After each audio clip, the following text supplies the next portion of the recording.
Je suis le coach. Salut, comment ça va? Alors, j'ai une proposition à te faire cette semaine. Donc, les multisports, un entraînement un petit peu spécial, un petit peu différent des autres que je vous ai envoyés les dernières semaines. Alors, c'est un entraînement qui s'appelle entraînement for time, donc pour le temps.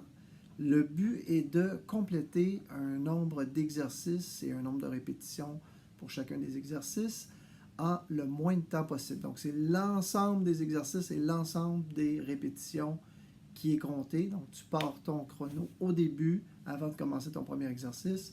Et une fois que tu as fini toutes les répétitions du premier exercice, tu vas faire le deuxième exercice, tu complètes tes répétitions et ainsi de suite jusqu'à temps que tu aies complété ta dernière répétition de ton dernier exercice. Puis là, tu arrêtes ton temps. Alors, bien entendu, il y a beaucoup de répétitions pour chacun des exercices, mais il n'y a pas beaucoup d'exercices. Il y a 5 exercices au total. Donc, si tu veux bien, je te l'explique en détail. Je t'explique l'échauffement, je t'explique l'entraînement et par la suite, bien, tu m'enverras tes résultats sur le portail, pas sur le portail, plutôt sur Shobi. Donc, en conversation, comme on avait fait la semaine passée avec le défi basket. J'en profite pour te dire que c'était la dernière semaine, la semaine dernière, c'était la dernière semaine des entraînements pour le défi cardio. Alors, cette semaine, ce que tu dois faire, c'est si ça n'a pas déjà été fait, tu dois compléter une épreuve de 2,4 km en jogging, donc en course à pied. Tu chronomètres en utilisant le plus possible une application sur un appareil électronique, application de style Runkeeper ou Strava, ou il y en a plein d'autres. Et puis, tu m'envoies une capture d'écran.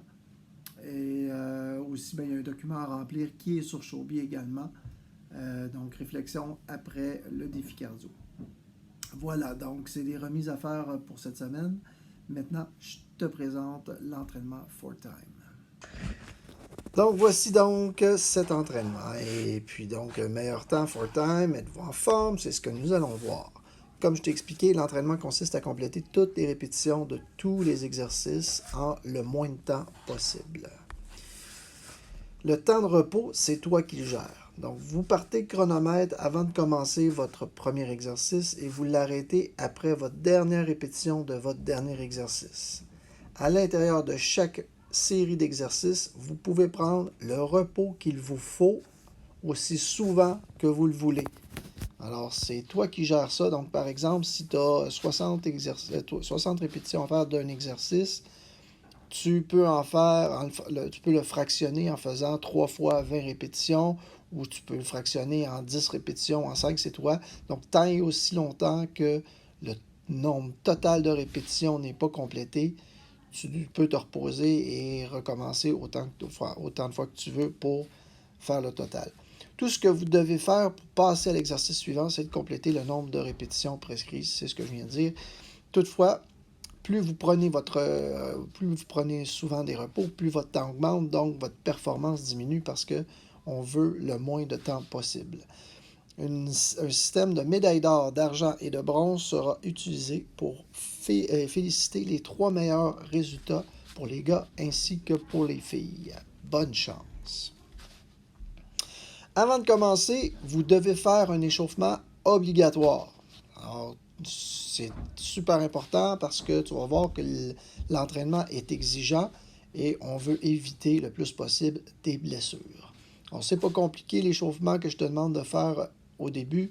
Alors, tu commences avec 30 secondes de genoux hauts sur place et tu enchaînes avec 30 secondes de jumping jack, que tu connais déjà.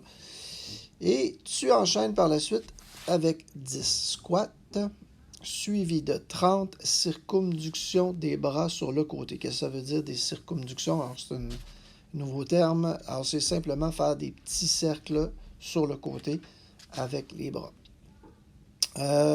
Et tu termines avec 10 push-ups au mur. Donc, le but, c'est pas de se brûler parce qu'il va en avoir à faire des push-ups dans l'entraînement.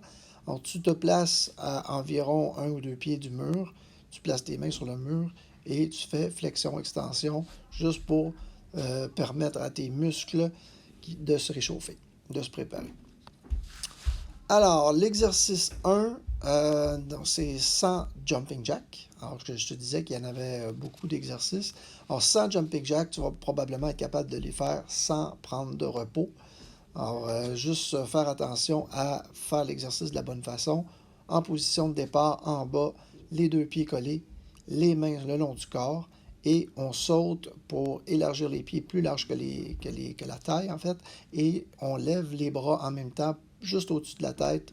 Et on va, comme ça, compléter sa répétition en revenant vers le bas. Ça fait 1. On remonte en haut, on redescend, ça fait 2. Voilà. L'exercice numéro... Oh, ça c'est marqué l'exercice 5, mais en fait c'est l'exercice 2. C'est les abdos pingouins.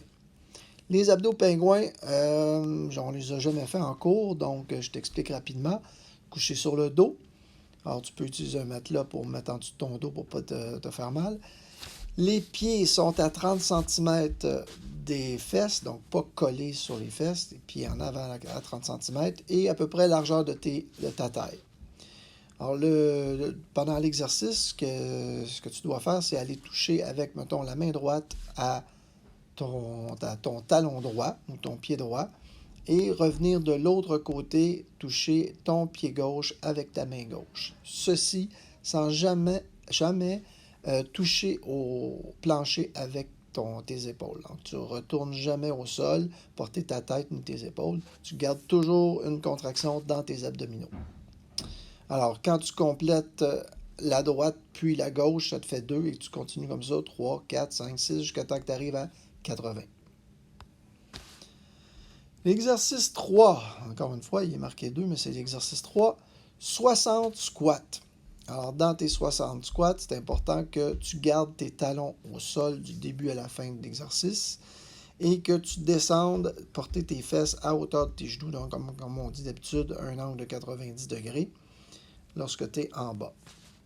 La position des mains, c'est juste pour t'aider à garder ton équilibre.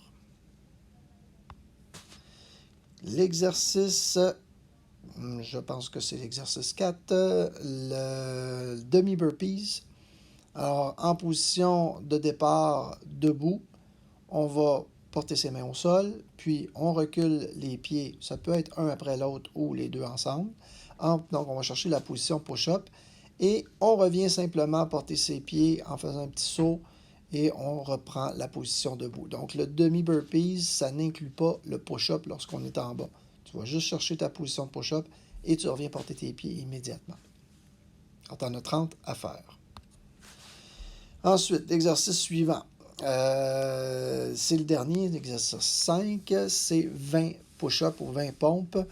Alors, les filles, vous le ferez en position modifiée, c'est-à-dire avec les genoux au sol.